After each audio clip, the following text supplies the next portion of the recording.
gentlemen, my name is Kevin Jackwitz. Welcome to the Kaged match. This is a review for WWE NXT for January 8th, 2020, and really the first episode of NXT for the new year, because on January 1st, it was nothing more than the 2019 End of the Year Awards. So you start out with Rhea Ripley cutting a promo. She gets cut off by Toni Storm cutting a promo. She gets cut off by Kaylee Ray cutting a promo. Then Io Shirai, sort of cutting a promo. Bianca Belair comes out cutting a better promo. And Candice LeRae comes out, and before she even cuts the promo, Rhea Ripley, let me guess, you want to fight? And then Rhea Ripley punches Bianca Belair. That turns into a 6-woman tag match, which is Ripley, Storm, and LeRae versus Shirai, Belair, and Kaylee Ray.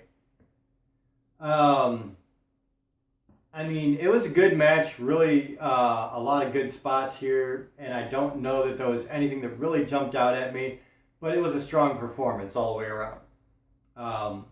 At the end of the day, Ripley, Storm, and LeRae, they get the win. Not much you can say about that. Then you get a Keith Lee package talking about him in the match later, because there's a 4-way to determine the number 1 contender for the North American Championship, and he is a part of that. After that, you get Forgotten Sons with Jackson Ryder versus Imperium's Fabian Eichner and Martel Bartel. And these guys are all really strong. I like Imperium, I think, better. But a very good match. This was the opening of the Dusty Rhodes Tag Team Classic. And Fabian Eichner and Martel Bartel get the win after a solid match. Can't really say anything bad about it. After that, you get Matt Riddle. He's cutting a promo saying that him and Pete Dunne are now forming a tag team match for this Dusty Rhodes Classic. And he was saying, something about I'm a bro and he's a bruiserweight. And so, we're now the broserweights. Holy shit. So, whatever. Then you get Austin Theory versus Joaquin Wilde. Never seen Joaquin Wilde before. He was alright. Decent match. Austin Theory goes over, and that's really all I have to say about it, because it was just there for me.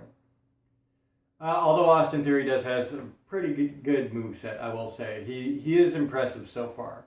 It'll be interesting to see where they go with him, though. Then you get the second match in this Dusty Rhodes Classic, which is Bobby Fish and Kyle O'Reilly of Undisputed Era taking on Wolfgang and Mark Coffey, which are apparently the NXT UK Tag Team Champions. I don't know anything about NXT UK, sorry. So it was a good match, really good match. I like what I see from Wolfgang and Mark Coffey for sure. I did think it was funny how they were trying to sell the smaller of the two guys as the absolute beast of the team, but whatever. But either way, Undisputed Era wins. They're moving on. Then you get a Johnny Gargano promo in ring, where he's, of course, talking about Finn Balor, and of course Finn Balor interrupts him, and obviously we're relating to a match, and that's all we got. Mia Yim versus Kaged Carter. This was kind of a squash match, really. Mia Yim dominated most of this match and got the win.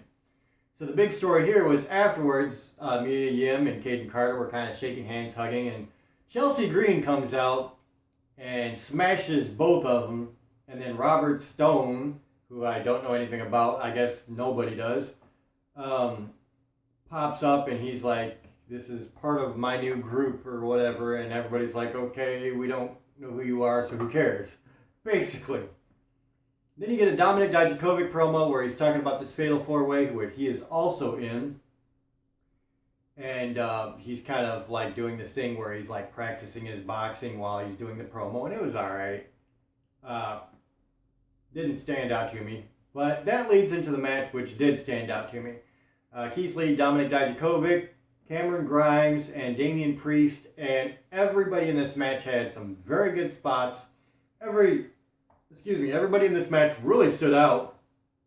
And so I think that, it was like the perfect balance for what this could have been. They made Keith Lee look like a monster. They made Dominik Dijakovic look highly athletic. They did the same with Cameron Grimes and Damian Priest. Everybody just had great spots. There was, the Cameron Grimes chest gave in on Dominik Dijakovic on the apron. That looked really good. I think Dijakovic also did like a Spanish fly. Damian Priest jumping over the corner turnbuckle, doing a flip to the guys on the outside. At the end of the day, Keith Lee won, and he is going to be taking on Roderick Strong for the North American Championship. And I thought it was really good. I really did. I felt like this was a very strong end of the show. So overall, I mean, I liked the beginning. I wasn't like totally into it, but it was good. It was definitely a good match. Fabian Eichner and Martel Bartel over the Forgotten Sons, that was good. The other tag team match with Undisputed Era, Wolfgang and Mark Coffey, I thought was really good. Austin Theory and Joaquin Wilde was there, but not necessarily amazing. Same with Mia Yim, that was a glorified squash match. But overall, it was this very solid show. So I'm going to give it a 7 out of 10. I actually think they did better than AEW this week. AEW, of course, suffering big problems from a couple of gimmicks they need to get rid of now. So yeah, I really liked NXT over AEW this week. I felt like it was a stronger show. So, very good. Really liked most of what they did there.